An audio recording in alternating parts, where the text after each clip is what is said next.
Mireille l'abeille. Il était une fois une abeille qui s'appelait Mireille.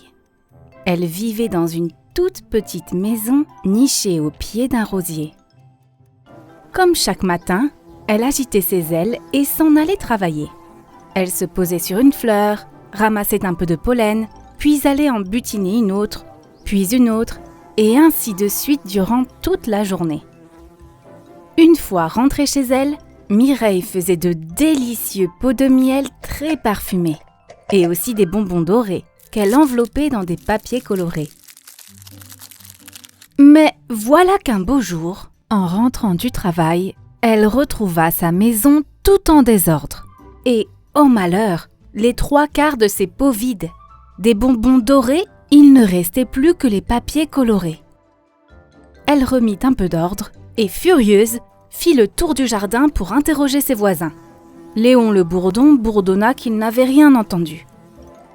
Siméon le papillon, qui papillonnait, n'avait rien vu. Et ne parlons pas des fourmis bien trop occupées à vider un sucrier. Mireille rentra donc chez elle pour se coucher et oublier un peu cette histoire.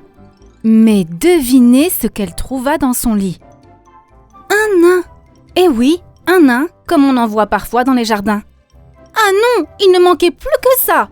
s'écria Mireille en le secouant. « Trop petit, un peu trop petit le lit !» fit l'étrange bonhomme tout en dormant. « Et mon miel !» dit-elle en le secouant plus fort. « Bon, trop bon le miel !» fit-il toujours endormi. « Et mon balai ?» ajouta-t-elle en lui tapant un peu le derrière. « Turlututu, qu'est-ce que c'est ?»